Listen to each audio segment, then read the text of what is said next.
Hello, everyone, and thank you for joining us. We welcome you to our webinar, Digging Deeper When Consent is Not Consent, which is made available by the U.S. Department of Justice's Elder Justice Initiative and the Office for Victims of Crime Training and Technical Assistance Center. As with all technology, we may at some point experience a momentary lapse in the webinar session. In the event of a problem, please be patient, remain with us, and the webinar should resume shortly. We do want to take a moment here to remind you that the audio for today's session is being played through your computer. So we want to see that everyone is connected. If you do have a technical problem, please type a private chat message to the technical specialist, Jason, in the feedback box. That's the chat feature in the lower right. If you cannot access the chat, you can also send Jason an email at jadams@ovcttac.org. If you do have questions that come up throughout the webinar, either of a technical nature or for our presenters, please also use the chat feature to submit your questions. If we have time at the end of the webinar, we will address any remaining questions. I do want to note that today's session is also being recorded. It's made available on the OVC TTAC training website and the Elder Justice Initiative website following the webinars. And a reminder that today, the views expressed in this webinar are opinions of the presenters. They don't necessarily express the views of the Department of Justice. With that said, I'm going to turn things over to our host, Andy Mao, coordinator of the Elder Justice Initiative at the Department of Justice. Andy. Great. Thank you, Lori. And good afternoon, everyone. As Lori said, my name is Andy Mao. I'm the coordinator of the Department's Elder Justice Initiative. The mission of the initiative is to support the department's law enforcement and programmatic efforts to combat elder abuse, neglect, and financial exploitation.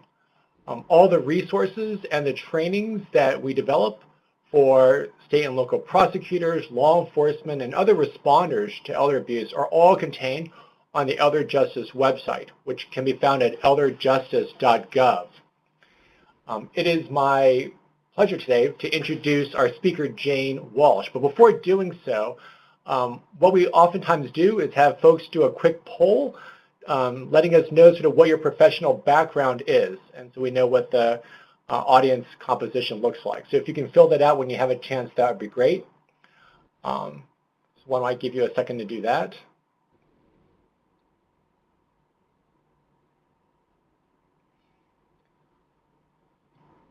So while folks are doing that, it's my pleasure to introduce Jane today. Jane Walsh is a senior deputy in the Denver District Attorneys Association and the director of the At-Risk Protection Unit there. She prosecutes crimes against older adults and people with disabilities. She previously developed and headed up a similar unit in the Boulder District Attorney's Office for 7 years, and she previously was an attorney in Oxford, England. Jane has tried a wide range of financial crimes, including those involving undue influence and exploitation cases during her time as a DA in Colorado. This led her to work with Colorado legislators to try to make it easier to prosecute these cases. As a result, in part of those efforts, Colorado today has a statute that enables prosecutors to obtain a video deposition on demand if a victim is at risk. Courts must schedule this within 14 days of the prosecution's request.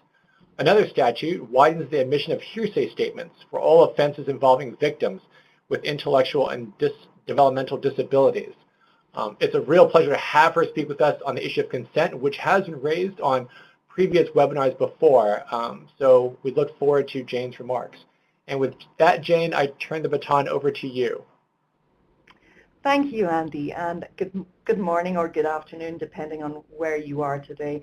And thank you very much for joining me. So Andy's given me that nice introduction, and I just want to kind of confirm that this webinar is intended to give you some fairly basic information. We've got a limited time in which to address a very complicated subject, but it's also meant to give practical tips, particularly to those working in the legal field, on how to deal with and how to structure these cases going forward. So thank you for joining me. If you have any questions, we are going to address those at the end, but we'll just get started here. So the content of this is based on my experience of building, prosecuting, and trying cases in the jurisdiction I'm working in, i.e. Colorado.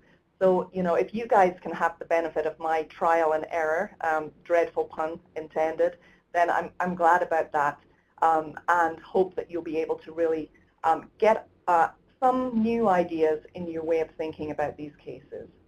An important feature for you guys to know is that Colorado is a state which has at-risk crime which can be based on the age of the individual alone. So we have at-risk crime relating to people with disabilities between the ages of 18 and 70, but we also have at-risk crime based purely on the age of 70 or over. And that does give us a lot more freedom as prosecutors in how we're able to structure these cases. So if you happen to be from a state that does not have that and has a requirement to prove some sort of disability, I would urge you to take these ideas, but to just work with them in a way that's going to help you present your cases in your own state. And we also, since 2014, since the efforts of a couple of prosecutors in our state, Scott Story and Sean Clifford, we have a purely financial exploitation-based statute, which has been a great benefit to us. Before this, when we had an exploitation case, it had to be charged as a theft case, usually a theft by deception case. And so with financial exploitation, we start off in a different position with the jury, because when the charge itself is read, then the jury understand right from the get-go, actually this is a case that involves an elder being exploited. And so this was an important tool for us. And I checked this morning with our District Attorney's Council, and since this law was introduced in Colorado, we have charged statewide 195 of these cases since July of 2014. So that's a useful tool. If you don't have it in your state, I would literally encourage you to work with your colleagues, with your legislators, to change the law and get that, that useful prosecution tool. So what I'm hoping that we can do today is really break down these cases to make them a little simpler, because goodness knows they're very complex, and a huge variety of very complicated scenarios come to us every day. Think about how we're going to move forward with those cases, working with our community partners, review the different fact patterns that we might come across very frequently, and then for you guys going forward, just thinking about how you could use these ideas in your own work. So I first have to give a huge shout out to collaboration. In our jurisdiction and in Colorado, more and more I think prosecutors and law enforcement are recognizing that the way to be successful in these cases is to work together right from the get-go. One thing that has helped us in that regard is the introduction of mandatory reporting, meaning that law enforcement and prosecutors immediately are seeing the cases as they come in and are able to work on those cases and develop them together. And also prosecutors are able to assist law enforcement in focusing on the areas that are going to help us in making the best possible prosecutions. Adult Protective Services, we can't say enough about the partnership that we have and the fact that when we take these cases to trial, our APS colleagues are often very, very powerful witnesses for us. And I noticed there are a significant number of folks involved in that line of work who've signed in today. Thank you for being here. Thank you for what you do. As prosecutors, you should have a good, open relationship with us and be able to ask us questions and feel comfortable about working with us. We always get so much depth to our prosecutions added by working in a multidisciplinary way. Denver has the Denver Forensic Collaborative, which is a large group of people meeting monthly to review complex community cases. There's a lot of richness there to build our cases. The national resources that we're working with today, the Elder Justice Initiative, fantastic resources to look at out there. Experts, I'm trying to work with experts in my jurisdiction, even when things are really busy. We're communicating, we're building those relationships that then will permit us to do a good job when we have complex cases that we need to present. Also, invaluable relationships with civil attorneys, public administrators, forensic accountants. We need to be able to pass these cases around, to work with one another, to find out where is the right place for this case to go forward. Is it a case that goes forward through APS, or is it a case that's suitable for prosecution by us? So we thought we would have a quick poll here. So we have some questions to see really the breadth of what's happening here in our virtual webinar room. So we wanted to ask how many people had a financial exploitation case, and you will see that there are a number of options. So I would just ask you to read through those and to answer that poll if you can for us.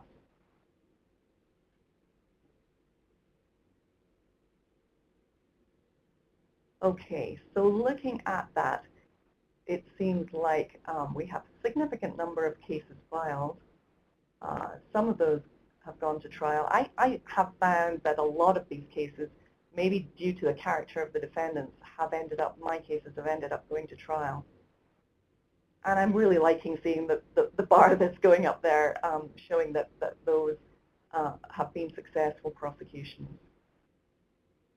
Thank you for responding to that.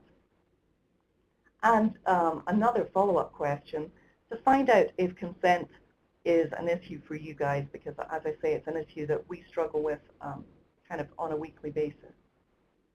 Yeah, okay, looks like our experience is replicated across the country. I'm very much a rank and file prosecutor. I would be getting between 5 and 15 reports per day, and I would say consent is a huge issue in those. So I'm glad that we're dealing with this today, and I hope you find it useful. Thank you.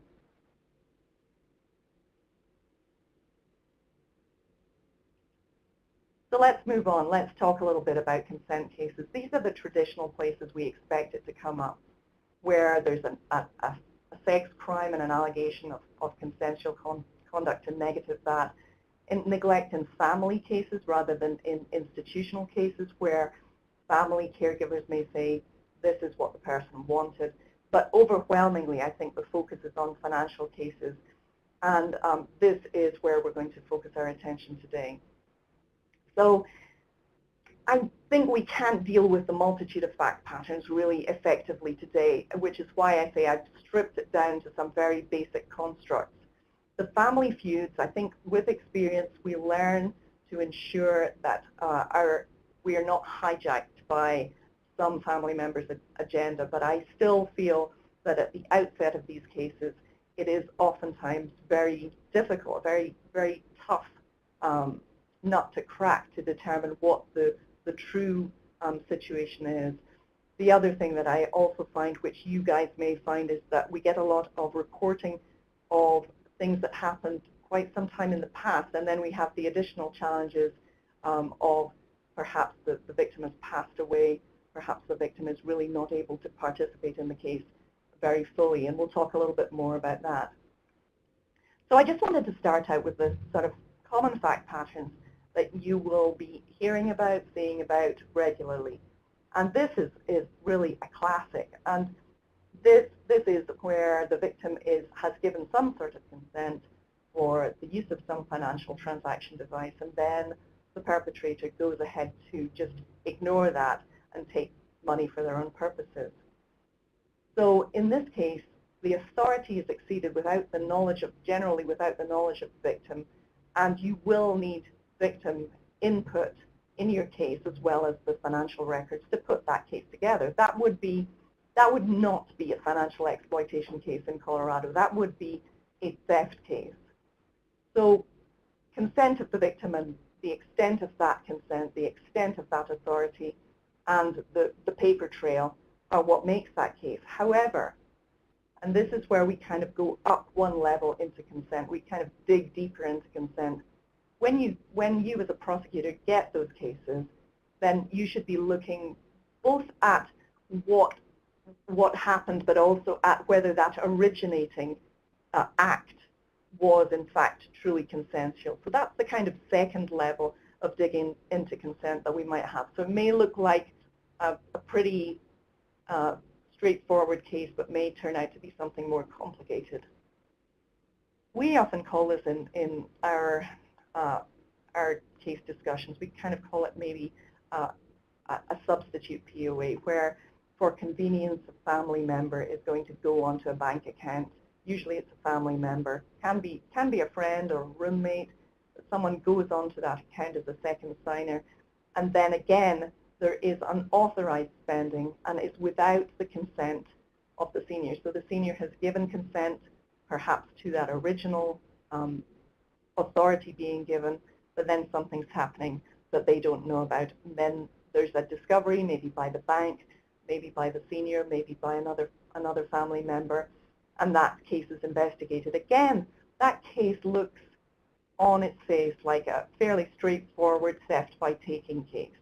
So it looks like a case where the bank records plus the senior, if they're able to define the extent of the authority they gave to the perpetrator, the case can be made on that basis. The second layer of that case is, was that a completely consensual decision to put the person on the account in the first place?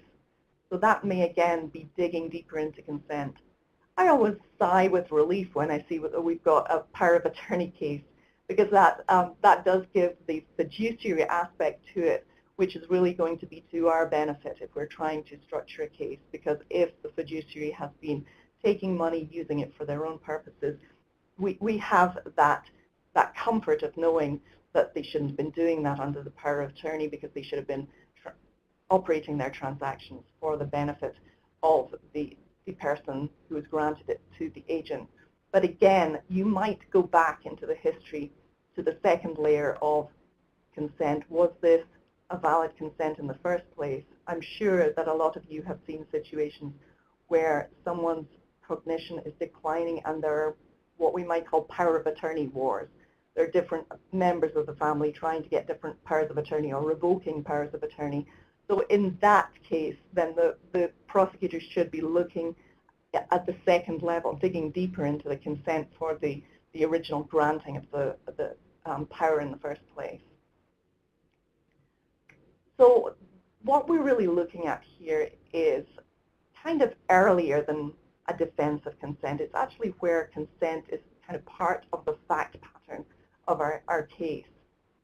And we're going to be looking at the sources that we can, whether it's other individuals who can tell us what was happening in the senior's life at that time, whether it's expert evidence about the capacity of the senior at the crucial time. And we're going to talk about the hang-ups and pitfalls of that issue as we go forward. But yeah, it is something that has got to be dug into. You've got to get to the bottom of it. So let's just break down consent a little bit. Really, we're talking about this free choice, this exercise of free will, understanding what the person is doing and having the capacity, having the nous, the know-how, the ability to enter into that particular transaction. And, you know, I think that we can recognize that we're all influenced by many, many sources in making a decision. So there's no decision likely to be made without some kind of input. If it's I would say if it's a serious decision, there will be some kind of input from maybe third parties, or maybe someone will do research on their own. But what we're looking for is where this choice is compromised by the third party to the senior's detriment. I get very leery about hearing that somebody, particularly somebody elderly, is making bad choices. My suspicion when I hear that is that may well be an exploitation case. So I guess I have the urge to dig deeper in that situation to find out, was it really a bad choice, or was there really something else going on? So let's just talk about the way that these cases kind of present to us. So firstly, someone's going to be making a complaint, and the interesting thing here is that the focus immediately goes to what the victim has done. So it's the potential victim, the senior has completed some kind of act, some kind of transfer, has made the person their fiduciary, their representative. And on the face of things, it appears that this is an adult making a choice, carrying this out of their own free will. But what often happens, and we see it in the cases that come to us, is that the benefit of those transactions are for a third party. And that would be where we come to looking at whether there is exploitation going on. So I think that our reporter is an extremely important person in the structure of our case. And often in cases where I've tried them, the reporter may kind of come out as really some sort of hero, some sort of person who's really been the one who stood up and said, no, this is not right. But I've seen reporters from kind of all over the spectrum. I think we all see a lot of mandatory reporters who've been trained, so they know the signs to look out for. I think that we see family members pretty regularly. Their agendas may be kind of interesting, but it can be other people. Sometimes it will be independent third parties. Sometimes I've had cases where a whole bunch of friends or neighbors all call something in. It's like a bunch of flares going up in a particular street because they feel that something is going on that they need to report to law enforcement. So why are they making that report? They are making that report because they have, through their own observations, their own thought processes, they have decided that there is something that doesn't pass the smell test. They feel that the senior is being taken advantage of. And I love those three words in our cases, taken advantage of, because it actually conveys a whole lot of information in a very concise, compact form in 3 words, because it gives the sense that there is somebody who is predatory and there is somebody who's being victimized. Somebody has the upper hand. So taking advantage, I think, is a great way to present your cases, and hang on to that phrase, I think, as part of your structure of your case. And what we're really looking at is, okay, here is the exploitation, the alleged exploitation. Here is the report from the reporter. How is the system going to respond?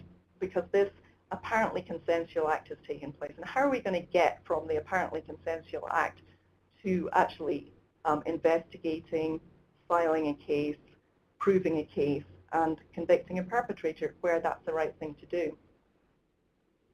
So early on in the case, and again, I'm just going to walk through this. Some of this is very basic, so I apologize to those of you who have a lot of experience in this field, but I don't think we can ever break it down too much, because there's so much that we need to dig into, and we must not overlook. So I think that where the victim may be elderly, may be impaired, gathering information from other sources is key. And so obtaining information on that relationship, is it a sweetheart relationship? And goodness knows, I'm sure many of you have had cases where you're trying to ascertain whether this person is in a kind of gold digger relationship, or whether it is a true exploitative relationship. Are they family members where we know that we may have more than one family member who's actually attempting to exploit the senior? See that very frequently. Caregivers who are getting very close to the individual, or the other folks. I think obviously in the proof of these cases, it is easier when we have a third party kind of moving in on an individual rather than family members. With family dynamics, I think you really will have to, you'll have to dig, you'll have to get a good idea of those family dynamics before you're able to go forward. Now, identify the acts in question. I want to draw your attention back to the fact that the acts we're talking about are acts of the victim, not acts of the perpetrators. So again, remember this as we move through the presentation. I have found that often these cases can encompass years, and they can encompass a lot of different types of exploitative behavior. So that you might have someone who's cleaned out of their savings, and then they go and they take a loan or a reverse mortgage on their house. And when you're getting the information coming in through your protective, I think it's important that you don't overlook some of the scope of the exploitation. Sometimes a case will present itself as fairly small initially, and you're only seeing a tiny little tip of the iceberg, and in fact there is a lot more that's gone on that will kind of spread out as the investigation spreads out. So you're going to want to work with law enforcement to make, and with Adult Protective Services, make sure that you're getting all the information there. And essentially, in this case, the important thing for me, at least, and especially when I'm talking about financial exploitation in the narrower sense of my statute, the victim knows about these transactions and has given consent. So assess what you've got. Look at the timing of your events, and as I said, because of the late reporting of some of these cases, you cannot just rely on looking at what happened then. You're going to have to find out what's the current status. And really early on in the case, in addition to all these factors that we've mentioned, you really have to nail down as best you can these two important points down here. The level of cognition of your victim, bearing in mind that that may change during the course of your case. That's a different feature of elder exploitation cases. And also, whereabouts is your victim? Are they open to being involved in the case right now? And that also brings its own challenges. So let's talk a little bit about the cognitive condition of your victim. It may be that that your victim has passed away. Personally, I've tried quite a few cases where my victim's not around anymore, so I definitely think it's possible to do that, even in undue influence cases. But I think it's tough, and you're going to really need some good sources of evidence from elsewhere before you're going to do that. You know, if your victim cannot participate in the case at all, at least that is something that should be very abundantly clear to you from the start of the case. So in a way, sometimes that is simpler because you can just make a decision. You might want to get some medical evidence if there is already a diagnosis in place. But clearly, it's not appropriate for the victim to be any part of this case. They may not even know that the case is going on.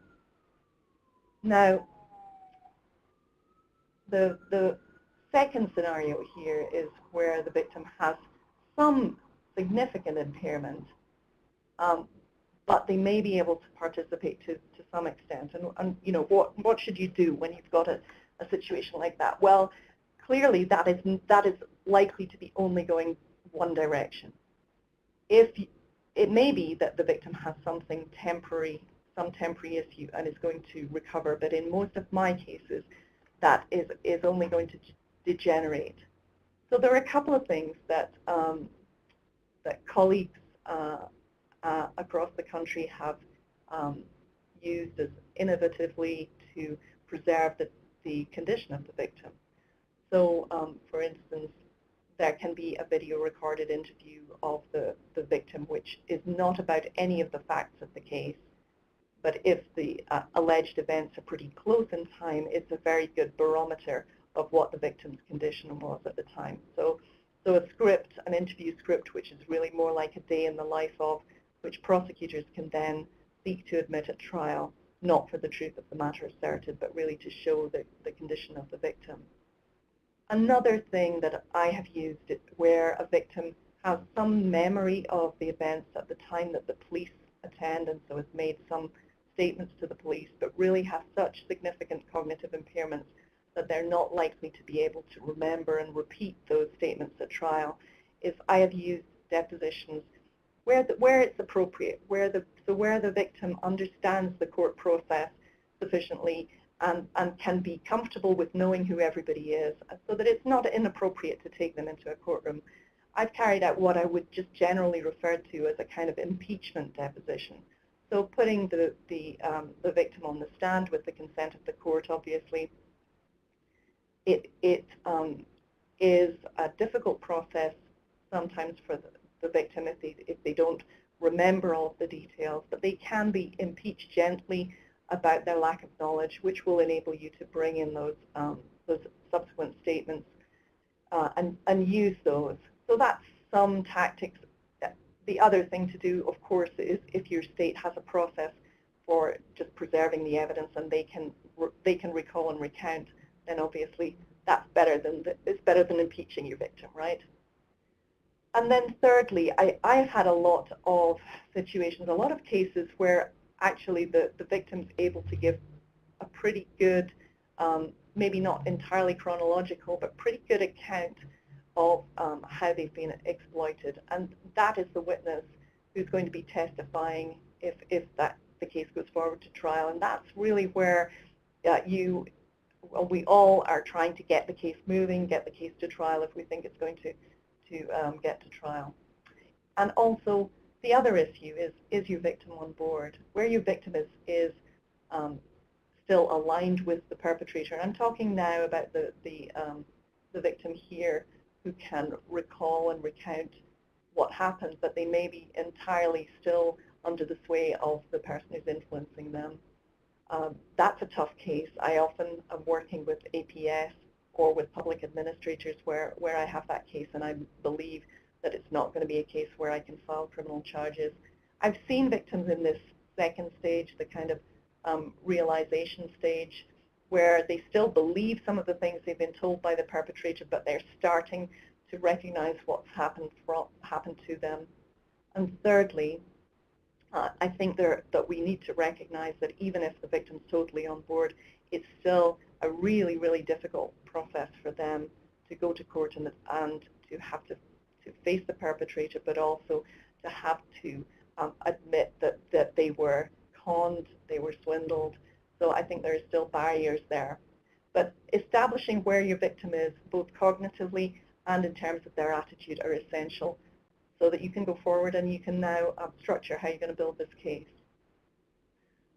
So I think generally, and when I work with law enforcement, I find this is a really strong impulse, is to go straight to the victim and find out what the victim says. But in these cases, we have to recognize that sometimes I hear people compare them to homicide cases. Sometimes they say, well, we still prosecute those cases. We have no victim input. But here we're going to have to build a structure of the case around the victim. We may not be able to put the victim and their account of what happened central to the prosecution.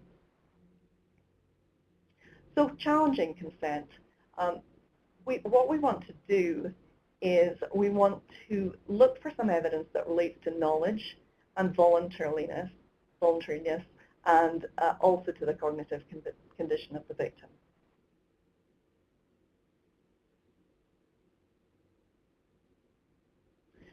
So this is really where we're going to switch to perpetrator tactics, because we've been talking about the acts which have taken place, which have been conducted by the victim. But as part of our case, we really want to focus in on what the perpetrator was doing. And we're going to be looking for the influence. We're going to be looking for the deception. I have found that they're almost always both involved in an undue influence, deception, exploitation case. And thirdly, we're also going to be looking at the cognitive capacity of the victim to enter into this transaction. We're going to use, if it were a three-legged stool, we'd have those three legs. We're going to use those as our tactics to show that this was not actually a consensual transaction. And the other side of knowledge is the deception, obviously. The victim wasn't fully in the know about what was going on because they were being deceived. They were being influenced, so it wasn't a totally voluntary transaction, and their cognitive ability was affecting whether or not they agreed to go through with it. So looking at influence, if you are working in the area of these cases, you know the red flags, the signs of exploitation, the evidence which you will be gathering about the behavior of the perpetrator. Were they someone who got very close physically, was spending a lot of time with the victim? All of these other very well-known red flags of exploitation and of undue influence. And remember that you're looking for what the perpetrator did, but also what the perpetrator diverted the victim from doing. So it might be that you're looking for evidence that they didn't do what they normally would have done. Maybe they would normally consult their daughter, that their daughter is their go-to person. They don't do that because they're under the influence of the perpetrator. Look at whether it's something that's really out of character, and look for any coercive or anything that's pressurizing the individual. And that is going to help you, all of these features that are going to help you show that it's not really as voluntary, perhaps, as it initially appeared to be. So you're chipping away, and the focus here is very much, let's look at everything the perpetrator did, and let's gather all of the information we can. You're really digging into the consent at this point. You're kind of starting a little bit earlier, maybe, than you would otherwise in another type of case. Deception seems to I think, really be a very effective feature with juries, and that the evidence of this deception quite often comes from the victim themselves, because if the exploitative behavior has gone on for months or has gone on for years, it's likely that they're going to have been told a lot of false stories by the perpetrator about their need for money.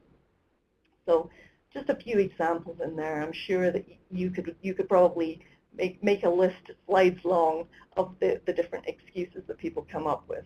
But generally, yes, housing costs, divorce, court case, need the money to carry out some spiritual ritual, get some bigger payout. And the other thing that the perpetrator might try to do is to tell the victim something which is false about someone who they wish to push further away. So I have tried a case specifically on that point where the perpetrator had put this information out to the victim. The victim had then kind of shared that information with a few folks. If the victim shares that information with third parties and it's non-testimonial, then at trial you're going to be able to get those folks to come in and to give those statements, which will help you to show state of mind. Again, it's not for the truth of the matter asserted, but this shows that the transaction wasn't a fully knowing transaction on the part of the victim. So I think one of the things that I really did not understand when I started doing these cases was just the fact that there were so many different levels of capacity. I think civil elder law attorneys know that as an elementary piece of their practice, but I think as criminal prosecutors, it took me a while to grasp the fact that testamentary capacity, financial affairs, handling, and contract execution were all going to be different tests, different levels. So again, I just pass that on as something that I think is important. And again, for our folks working in adult protective services, again, you're looking at different standards, different issues. And one of the important things for our detectives is really not kind of conflating those different standards of capacity and working to kind of sift this all out. So I wanted to just share with you a case example. In fact, it was the first elder abuse, exploitation, undue influence case that I charged and tried. And that case involved a really elderly professor who was in his 90s. And the perpetrator in this case had been someone that he got to know by regularly going to his eye doctor. And then she dropped out of the picture. She left the eye doctors and dropped out of his life for a couple of years, and then cold called him and started taking him out to breakfast. And she was very helpful to him. She was paying for breakfast, of course, bought him a couple of new shirts, and then she took him to doctor's appointments, and she was going into the medical appointments with him, so she was getting some significant information about his health conditions. And she decided to move in with him as his unpaid caregiver. And I think you won't be surprised to know that this was a victim who had no family living close, and in fact didn't have any close family, but had a kind of a few more extended family relatives living far away across the USA. So she was very keen to get his house very quickly, and she asked his physician if the physician could recommend an attorney. Well, the physician had actually dealt with elder exploitation before, and she recommended an elder law attorney who was, I think, at the time co-chair of the elder law bar in Colorado. So that was really a great recommendation for us. And when he started to see this attorney, the attorney was pretty clear about what he thought was happening. She took him, drove him to the attorney. He went in with his existing will, with some crossings out on the will, saying that he wanted to leave everything to her. And the elder law attorney was able to prevent that from happening there and then. But she burst into the interview room halfway through the interview, and by this time was trying very, very hard to make sure that the will would be changed in her favor, and in fact tried to fire that attorney shortly afterwards. And a second different draft will, also leaving her the house, was found in his home. So by the time I got this case, the victim had passed away, and on the civil side, a capacity evaluation had been done 3 or 4 months later after this period of time. And I'm happy to say that the perpetrator had been dislodged by the attorney, the fiduciary, by restraining orders, etc. Adult Protective Services had been very instrumental, and law enforcement kind of following up on the back end of this. So the capacity evaluation showed that the victim did have testamentary capacity, which was that was something that initially we thought was not super helpful for us, as you can imagine. But the neuropsychologist was prepared to say that if he had been under undue influence at the time, then he would not have had capacity. We tried the case on that basis. I hung the jury the first time. My colleague Ryan Brackley retried the case and secured a conviction the second time. But I think that was a good lesson for me in, well, first in varying levels of capacity. It was also a good lesson for me in terms of the difficulty that you can sometimes cause by trying to look back in time with a capacity evaluation and say, yeah, this person didn't have capacity months earlier. And so the cases I got after that actually, as I said, spanned years and involved less impaired victims. And so I was really striking around for a better way to be able to present these cases. I think it's difficult to have your expert go back in time. I also think there are some exploitative situations where the person clearly has had capacity but was deceived or influenced. I also found a high-functioning victim saying to me when I mentioned capacity evaluation, saying, so what, you want to say that I'm crazy or I'm losing my marbles? And I felt it's important to respect that, and decided to kind of take the benefit of the fact that in my jurisdiction I don't have to necessarily show the specific disability, and tried after that to use more of a theory of victim vulnerability caused by aging. And I also felt after that initial case that one of the important things was that victim condition and victim capacity should not be the key factor, and that we need to refocus, keep the case in balance and focus on the Perpetrators Act so that we get that offender-focused victim-centered prosecution. So a little cheesy, but here we go. I think you always need to, in these cases, remember, balance your perpetrator behavior with your victim vulnerability.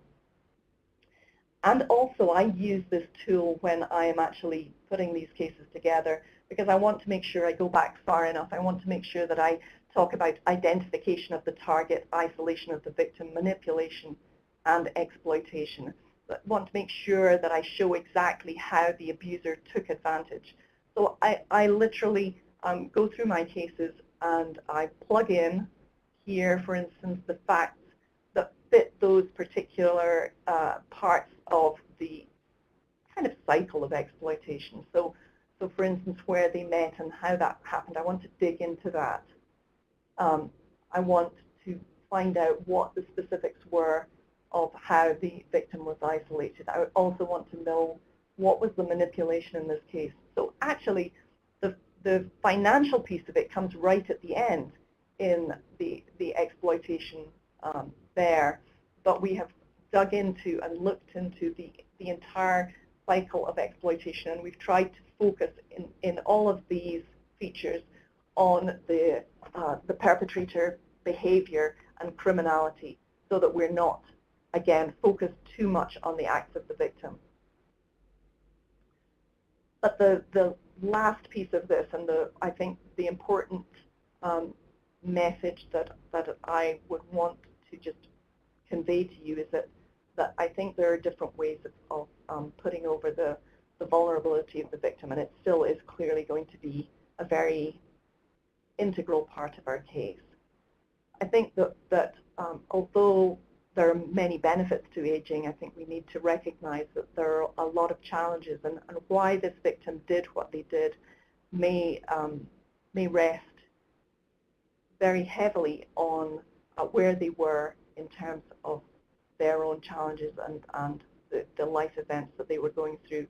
So again, I would urge you to kind of dig as deeply as you can into that, because I think that that's an important part of showing that these transactions they were brought about, they weren't entirely consensual and free will and uninfluenced acts on the part of the victim. And I think that something that works in my state, and again, because of the fact that I don't have to show a specific disability, is that I think that it's really natural to all of us to understand from our own family members, our own friends, that people do become more vulnerable as they get older. And I think that public awareness all over the country reflects that. I don't think that we should make any assumptions about the cognitive ability of people who are exploited. I really have seen it all over the map, from people who are clearly very, very quick and adept and aren't showing any signs of decline at all, through to people who are really significantly impaired. If there is something in there, so if there is a diagnosis, I think you will hear about it right at the start of the case. I think that's something that comes out of the woodwork pretty quickly. And I think then you're going to structure your case according to the fact.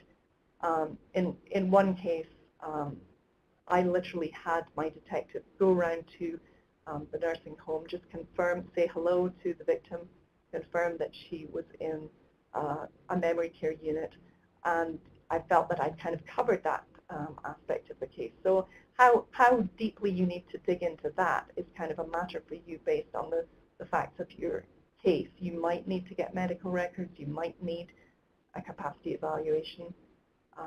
I don't know if prosecutors like myself find difficulties in literally getting funding for capacity evaluation, but you're not going to have one. If you have dozens and dozens of cases, you're not likely to have one in every single case. You're going to save it for where you need it. And to prove the victim didn't have the capacity that's still going to be a very common strategy to try the case. But the other side of things is that we know from research that deficits in someone's cognition may develop years and years before you could, as a physician, attach a diagnosis of dementia, and that some of those deficits are not dementia, the onset of dementia. They're just part of normal aging. And I think that juries understand this, and we do know that financial decisions are going to be the ones that are the toughest, and that people's ability to make those complex financial decisions is declining after the age of 53. So I would urge you to be thinking about that cognitive ability as the spectrum, not just the yes, no, the line in the sand, does someone have capacity? Frankly, we're all on the spectrum. We might be on the way up or on the way down, but think of it in those terms, and use that as the structure of your case. So with an older victim who's less impaired, what do you do? They may have some memory issues, sure. Juries are very forgiving, actually, with older adults and memory issues in my experience. They may have some cognitive deficits, they might have some health issues, they might have heart problems, they might have hearing problems that can impact their cognitive function. But don't ever jump in and make any assumptions about whether or not this is ongoing dementia. How would you present this?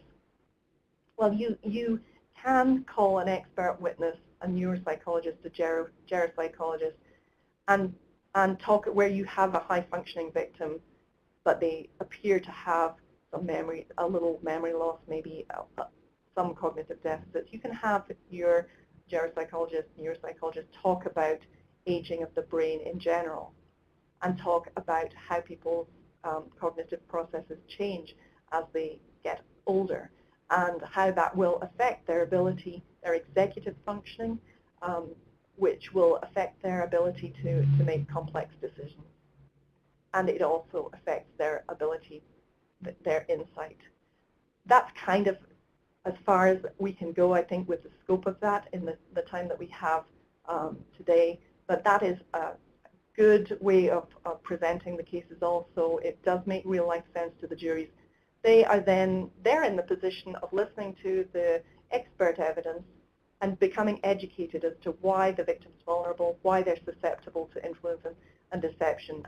They might not have been when they were younger. It doesn't necessarily set you up against a jury, as you might kind of somewhat feel a tension if you have a capacity evaluation. So it's another strategy where it makes sense with the facts of your case. Okay, so we are at the end here. I want to leave just a few minutes, but I just want to recap on the structures and the ideas that I hope might be useful to you as you put these cases together. Early decision on where your victim is cognitively and in terms of their attitude, because that is going to dictate a lot of how you go forward. Use those strategies that we talked about to attack the apparent consent. Look for the deception. Look for the influence. Get the evidence from the other sources that you can to build the structure of that case around the victim, particularly if there's not going to be a lot of input from the victim. Keep your case balanced. Fit your fact pattern into the structure of exploitation.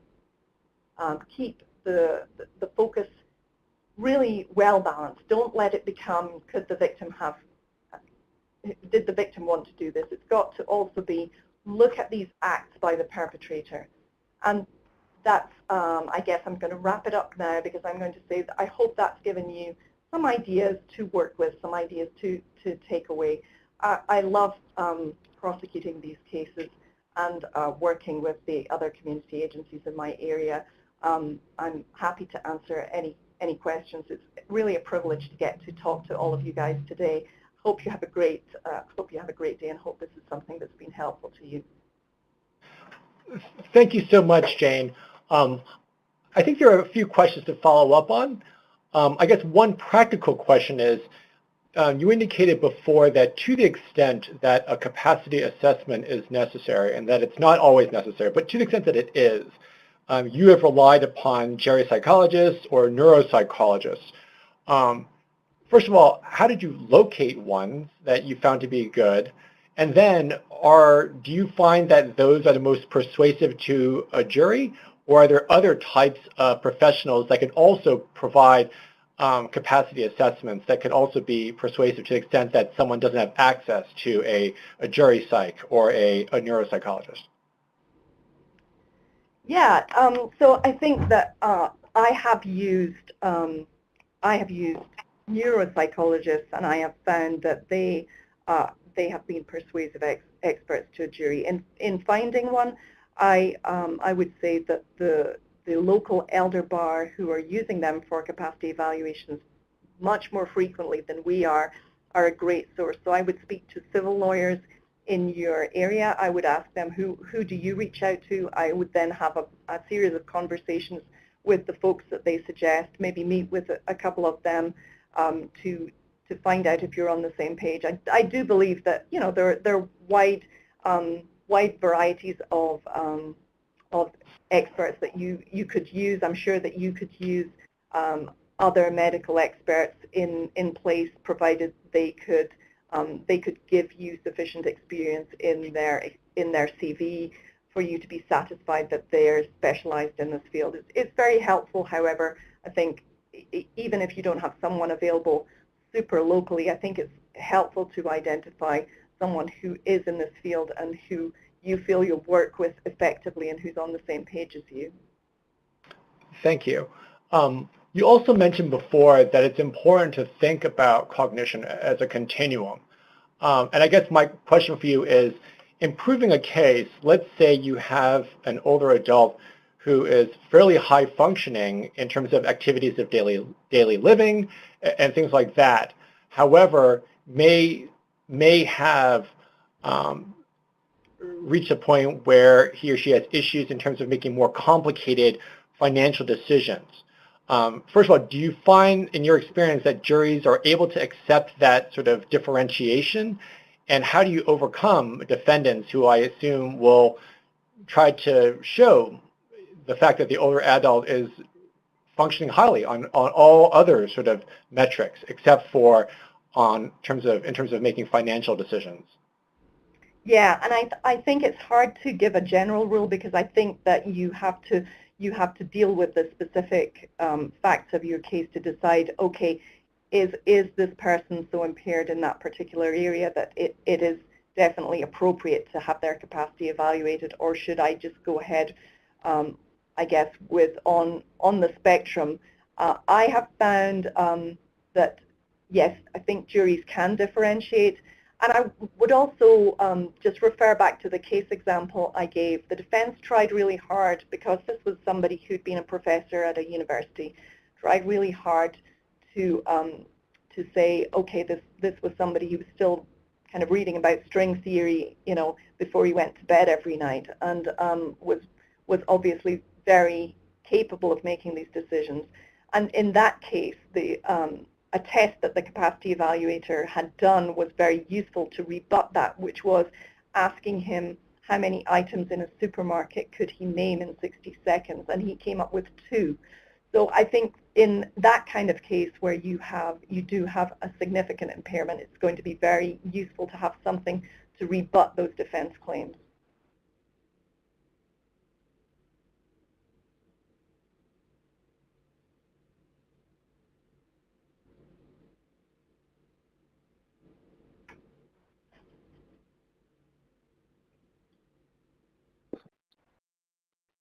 Andy, are you still with us?